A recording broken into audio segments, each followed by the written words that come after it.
Hi, this is Nick J. Barrett from Video Masterclass on YouTube, the home or the channel of all things video, film and photography lighting and camera work, predominantly sort of softbox lighting and how to create a soft effect.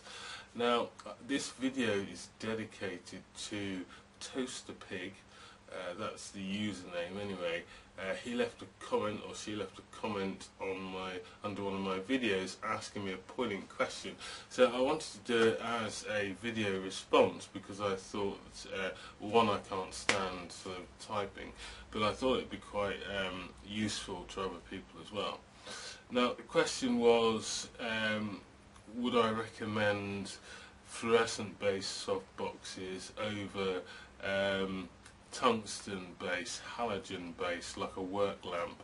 Obviously halogen is kind of quite warm in its colour, and fluorescent softboxes are balanced for daylight, or most of them. That was one of the questions. The other concern was about that maybe the fluorescent ones maybe flicker. Well, I don't think there's quite so much problems with flickering softboxes now. This is a cool flow system softbox that I'm using now, which is a fluorescent based system, and I've had no problems with flicker. That's cool flow. I've had no problems with flicker. But you have to. I think you have to sort of, going back to which one would you prefer, or which one would I recommend. You have to. It's almost like you have to draw up two lists of kind of pros and cons.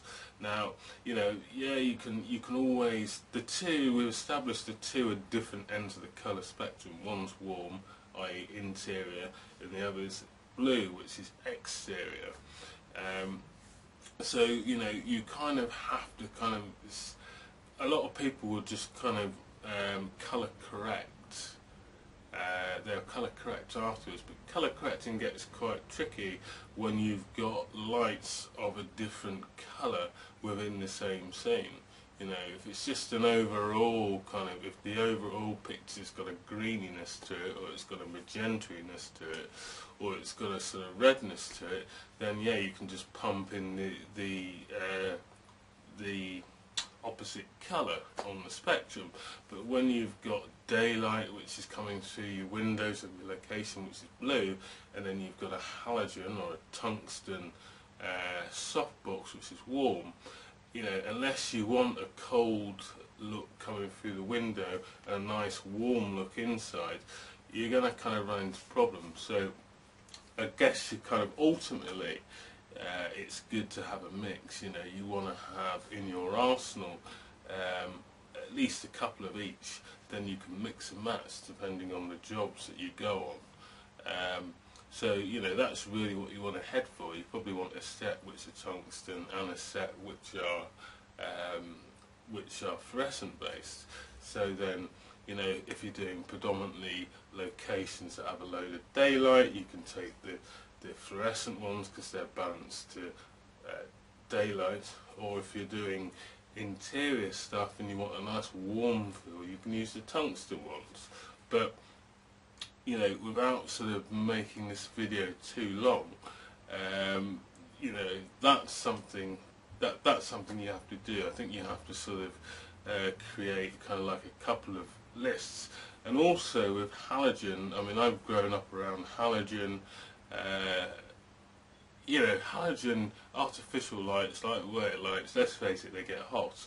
But I've spent a lot of years working in different studios, so you get used to that heat. But it is hotter for the presenters, it's hotter for the model, it's hotter for the actors, it's hotter for everybody in the studio using tungsten based softboxes or tungsten based lighting. Then you have to wait for it to cool down, because if you move it when it's off and it's still hot, you could crack the bulb. you know, but it does feel with tungsten you tend to get a bit more kind of power, a bit more oomph. I've talked about some of the problems with these kind of softboxes, depending on how big the bulbs are. This bulb and this one sort of runs the length of the deepness of the softbox, which kind of affects its kind of its level of softness. So I think that you have to, you know, write yourself a list. You have to figure out, well, where am I going to be shooting predominantly, and then sort of, you know, come to some conclusion over the fact that yes, the tungsten ones do get hotter, but I think on balance, I would say it would probably make more sense to go towards fluorescent. You know, most of my dealings with fluorescents have been with keener flows, which are kind of, they came out probably about, I don't know, over 10 years ago, and they're like a strip light, and you get them in banks of 1, banks of 2, or banks of 4. I think they do like a 12 bank as well. But I think that's what you have to do. You know, you have to sort of, technically I don't think there's anything wrong with either. It's just that the halogen ones get a bit hot and you've got to wait for them to cool down before you can move them, which, you know, isn't the end of the world. That's what we're used to working in the industry. All lights are like that, so it's just part of it. But you know, starting out with, definitely I think on balance the fluorescent wins out. Well, that's the end of this video because I don't want to go too long.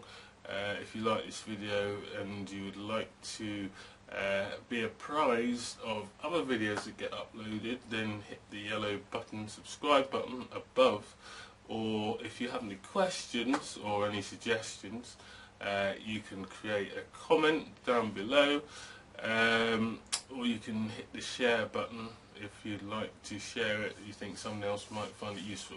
This has been Nick J. Burt from Video Masterclass on YouTube. I shall see you in the next video. Thanks very much, Toaster Pig.